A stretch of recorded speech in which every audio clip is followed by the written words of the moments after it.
Hello, this is my preparation video for talking about the Prd Twr, a portrait of world before war, 1890 to 1914, by Barbara Tuchman, which I have to say, if you've ever I've watched booktubers, especially someone like Steve Donahue, squee about getting a book in the mail. I squeed when in my search for I wanted a something solid, just a solid general history about a particular period, about between 1890 and 1911 is what I was looking for my 1901 project. This is me reading into the era around my grandfather's birth. He was born in 1901. And I'm searching around. It's like, oh, I need to find somebody who's written on this area, a general history that it's like okay, it's not going to be just a dry textbook. It's going to be, it's going to be worth reading, because like that is definitely I could read an ocean of stuff by people during this era and people writing about this era. A lot of before the war stuff, like Barbara Tuchman's book here. But it's like, okay, I need to find somebody who's, I know I like their writing. And I found The Prd Twr by Barbara Tuchman. And that was my complete, yay, squee, squee, squee, I'm so happy moment of finding this book. So that's something that I need to put in there. I read Distant Mirror by her, all about the 13th century and how she brought that to life. And I was like, oh my God, I can put myself in the hands of somebody who is such a good writer, such a good popular historian as Barbara Tuchman. And yes, this book, it was written in, I believe, 19 let me go 19 copyright 1962 is the earliest thing by Barbara Tuchman. It's copyright 1962, 63, 65, and then 1965 by the Macmillan Company. So I think it is what it is it's a collection of eight kind of surveys of different periods during this. It was sort of, it seems like a lot of the reviews I've seen of it have been slightly critical, because it's people coming from the Guns of August, which is the book that covers just after this period, and saying like, oh well, she cobbled together a bunch of stuff of pre-World War One stuff to kind of put into book form. But I have to say, from my point of view, this is the perfect book, because it covers, it is a portrait of the world. And I mean, with caveats, it is highly Eurocentric for the most part.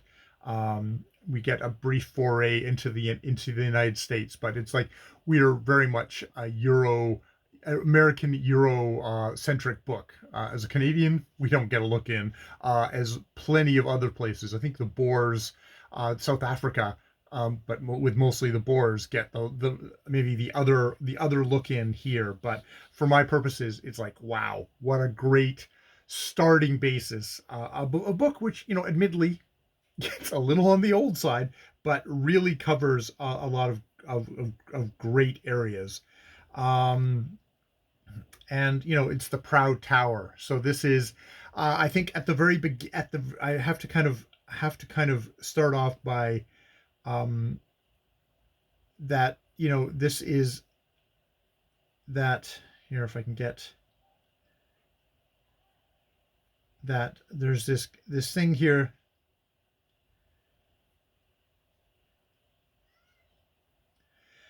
Oh, where is it? Okay.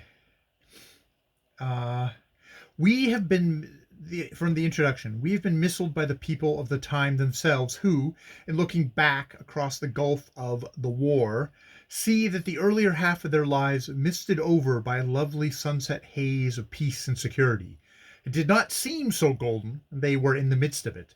Their memories and their nostalgia have conditioned our view of the pre-war era, but I can offer the reader a rule based on adequate research. All statements of how lovely it was in that era, made by persons contemporary with it, will be found to have been made after 1914, after the horrors that will arise with World War One. Then we get World War Two, and the rest of the 20th century. We've got kind of this kind of a golden la la la. It's the Edwardian period. It's like people in fancy hats and all that sort of stuff. It's like this book does a great job of saying, yes, that was there, but it is not. It is highly colored by what happens after that period. And I kind of love that, as somebody who's um, heard so much about World War One and World War Two, that there's something about this, just like what the era was like when my grandfather was born, and then quickly before even became a young man, uh, was destroyed, or was ebbing away. And actually, what I find in this book is, interestingly, how much things were changing at this point, that all the seeds of what happened after the world wars is already here. It starts off, so the book is in 8 sections. I will try and kind of outline those 8 sections very briefly in a review. The Patricians, England, 1895 to 1902, made me just want to punch upper class twits all day long. But also give you that, and just that sense of like, this is the final breed of purely, strictly aristocratic rule in England, when being a politician was being a gentleman in England. And I mean, and also how England, that was slightly odd in comparison to places like United States, where most decidedly gentlemen weren't in politics and stuff like that. But it was the final kind of place where it kind of seems to have, it held it, how much it was holding on there. And it's significant that they say 1902 is kind of the shift of that thing. Then, and we go from the most upper crust, 1%, 1%, just fuckers of just opulence, to the idea and the deed, the anarchists, 1890 to 1914, which is the kind of the most extreme reaction to such uh, horrendous wealth, both old wealth and the new wealth coming, and the misery that sprang out, this very desperate group of the anarchists. And I'm gonna have to kind of balance all this of, I'm not exactly sure where Tuckman is coming from when she talks about anarchists and talks about socialists, but it does give you a good idea of like, okay, you thought the 60s was a kind of a wild period politically. It's like 1890 to 1914, the anarchists were assassinating people, right up to the President of the United States in this time. It was kind of intense that way. Um, we get the end of a dream, the United States, which is definitely the United States. I think of the United States as being kind of this omnipresent world power, but this is the point where they kind of decided, oh, we are going to become a world power, and it was a real break for them to actually start building up military and specifically naval power. And that comes in here, and you get some great portraits. I mean, throughout all these sections, definitely to be stressed, Barbara Tuckman is amazing at giving you kind of little pen portraits of significant figures, or figures that she feels like will sum up a period. The End of the Dream has very much a fellow who fought against the idea of United States becoming this military empire, seeing it as a real betrayal of the original kind of founding of the United States against the uber, still even at this point, kind of uber empire, the English empire. Um, we've got Give Me Combat, which is France, 1894 to 1999, which is all about the Dreyfus affair, and I think I undersold the Dreyfus affair of exactly just how intense that was. Speaking of culture wars, this is like, oh, it's a gauzy, wonderful era. It's like, no, there's anarchists, there's the Dreyfus affair, there's some serious shit going on down at this point. Number 5, The Steady Drummer, The Hague, which is very much about peace, trying to get peace, and how while there were indeed many people trying for peace, there were also many people who were very much like the battle of blood will purify us and the battle of blood will make us strong on all sides, not, very much the Americans and the British and the French as well as the Germans, like people very eager for war. Makes me think of an era now where you get definitely people peace, love, and understanding. There's still plenty of people around here just thirsting for battle, and that's post World War One and World War Two, but maybe two post and without the education. Number six is Neroism is in the Air, which is Germany 1890 to 1914, which I'm gonna have to go back and check on what that is about. I think that's just like exactly how well England definitely had a democratic kind of upswing happening. Germany was much more authoritarian, much more orderly state, much more, from the ground up of people who are like, there are rules and we should follow them. Number seven is the transfer of power, which is very much if the patricians and the patricians number one and number seven are a pair, where you have the patricians at their height, and then you have universal suffrage and everything else just scooping that out, and the conservatives embodied definitely in the conservatives, the party of the aristocrat, and how that scooped out their power, and the initial rise of the Liberal Party, which didn't last that long, and how they got swept in, but there was very much the bubbling ferment of the Labour Party, not anarchist, more socialist in nature. And then, yeah, number eight is the death of Jaurès, the socialist, 1890 to 1914, which is very much the rise of socialism, the real split within socialism, because becoming apparent that Marx's predictions, Marx is really good at describing capitalism, but he made some predictions of what was going to happen next, and those ideas did not come true. Those did not come true, at least not to fruition. Not yet.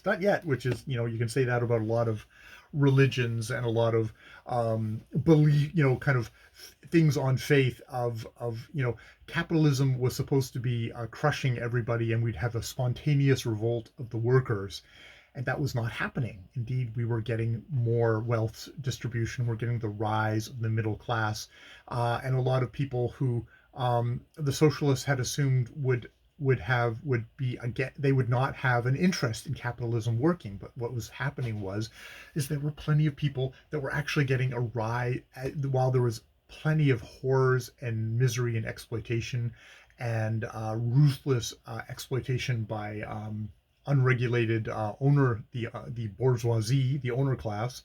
If I'm using that right. There was also, at the same time, there was actually an improvement in workers conditions and workers rights, the rise of unions, and that unions weren't particularly that interested in the political aspect of a kind of a Marxist socialist death of capitalism. No, it's like we're workers within this system, and we get revisionism, which very much feels like a kind of you have the Reformation and the Counter Reformation and stuff like that. There's very much schisms within that, and the idea of just like socialists going like, we can't actually participate in the political system. We have to be a hard revolt against it. And this only kind of worked in a way in Russia, where it was so repressive that no one actually could. There wasn't enough loosening of stuff to actually allow people to become invested in the system. So the Lenin and others were able to actually get a revolt going, but it was a tiny infinitesimal vanguard, I think is what they call it, vanguard versus mass revolt of the peasants. That did not happen. There's a lot of, it's funnily enough, when you are hard done by and you're just looking for your next meal, you can be kind of conservative actually in your outlook and not be ready to just throw it up on a whim, because there's nothing to catch you if it fails. And indeed, the people in the upper reaches made a real good point of making sure that you knew that horrible consequences would happen if you dared agitate for less than 11 hours of work a day, 7 days a week. We will crush the fucking shit out of you if you try and do it not.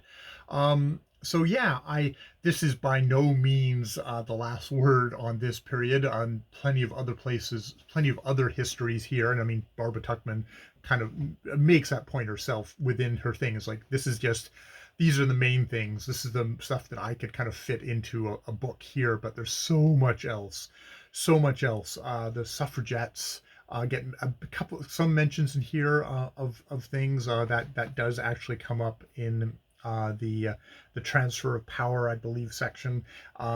There's just like, there is all the empire building adventures going on at this time. There's the Boer War. There's Spanish in South America. God damn it, where? Can't remember. But the building of the canal. There's a bunch of things that are going on here that aren't noted, and I mean a lot of this is coming from very much the Western countries point of view, from Western Europe and from United States POV. And this is Barbara Tuchman writing in 1965. That said, it's actually not that bad. Even when she mentions something like, she's using a lot of Tuchman does a really good job of saying, like, what I tried to rely on were people who were alive at the time and what they said about things, or I consulted contemporary people who were doing a survey of this era, so I wasn't getting contaminated by later opinions on stuff. So she's able to really bring kind of, to me, my mind at least, a real feel for the time. So yes, so much more to read. This book has an amazing afterword. Well, not afterward. It's got amazing references to other like the books that she selected. Just going through here in an ebook is great because you highlight someone's name and it's like a Wikipedia page, and it's the Wikipedia page will refer to like things that they wrote. But yeah, also at just the end here of going through all of her references, there's an entire library of stuff on the era by contemporaries and by people who are near contemporaries, which is like, wow, that's amazing, and stuff that I will be going into next. So wow, I'm so happy that I got this for my project. It's like there's nothing like finding an author that you kind of fundamentally trust, and is also, as a reader, is going to be just like amazing to read on a subject that you're already this is the subject I chose, and what happens if I didn't find this? It would really suck. So I'm very happy to have found this. Maybe I'll find, and yeah, I'm going to go from there, build from there. All right, so that's a lot of stuff. I've been talking way too long, and I'll try and condense this down into more of a short, sharp, concise review. But I need to do reviews. I can do that. I can. All right, I'll leave it there. More videos later.